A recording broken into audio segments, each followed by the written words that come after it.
Okay, so I know I've gone in on Mordecai in the past over his hating on his best friend and just overall poor decision making in his love life, but this has to stop. Calling Mordecai the same person as Bear is way too far. The only similarities they have are their socially awkwardness around their crush, and that pretty much ends for Bear after the first few minutes of the movie. And another key difference, Mordecai bagged Margaret consensually. Bear stripped Nikki of her free will and largely ignored her pleas for help since he was getting what he wanted. He didn't give a damn about her suffering until she became visibly dangerous to his safety.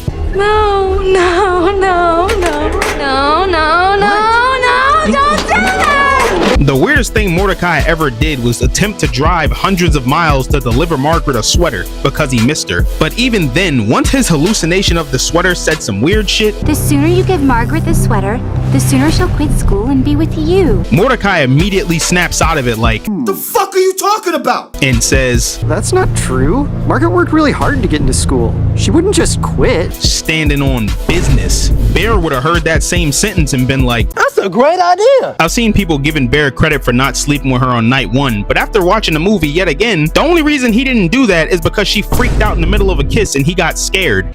What the fuck? Hey yo, what the fuck? He was overly going until that point. So him seeing her acting out of the ordinary was not about to stop him until that. And even taking that into account, he immediately folds the next time she presses him sexually. But even before it got this far, he already had a strong hunch that something was up because when she doubled back to the car, he immediately looks at the One Wish Willow. So he should have been even more concerned considering her behavior just flipped on a dime after the wish. After this scene right here is when Mordecai would have called Rigby and told him something was weird, and he would have undoubtedly spent the rest of the episode trying to free her, unlike Bear, who ignores all that and essays her the first chance he gets. On the other hand, Mordecai witnesses Margaret choose other guys over him numerous times, to the point where early in the series, it was a running joke.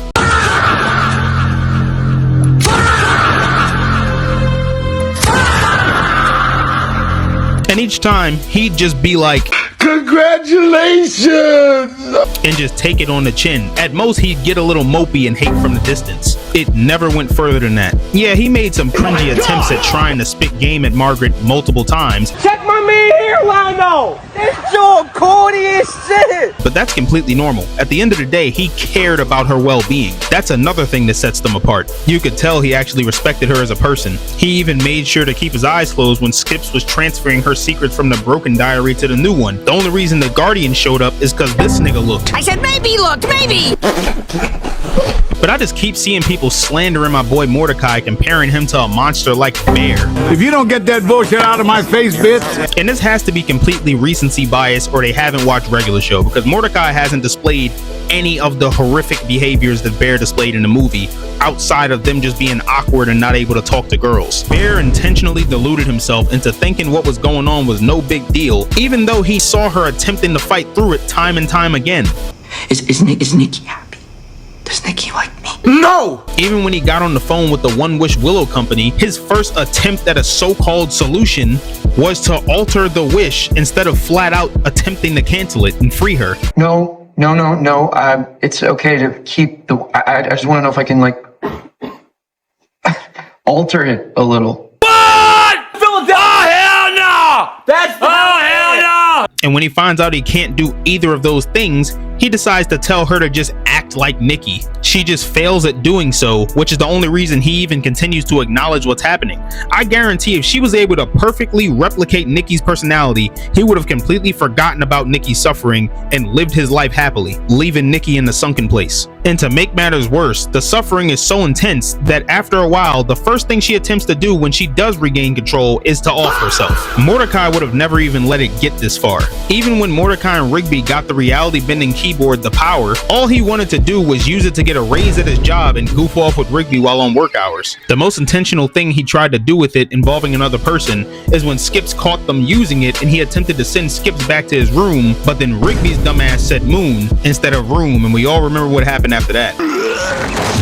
Stupid. Or even when they got their hands on the Book of Park records, again, not a single thought of his love life came to his mind. The first thing he thought to write was just being liked at his job. Some normal nigga shit.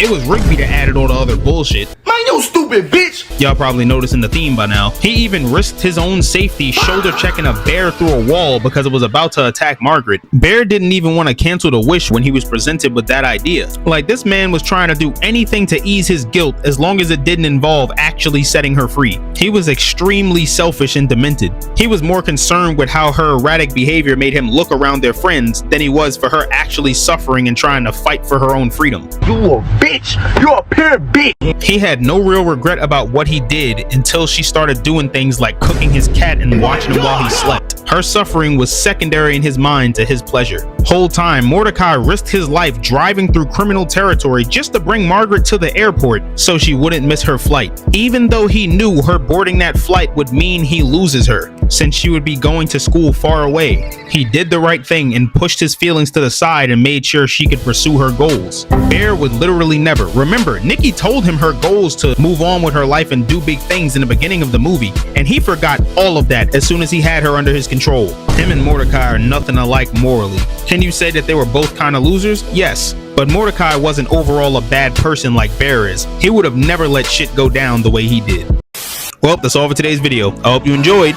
Yeah, this is different from our normal shit, but I'm sorry, I just kept seeing so many posts of people trying to compare Mordecai to Bear.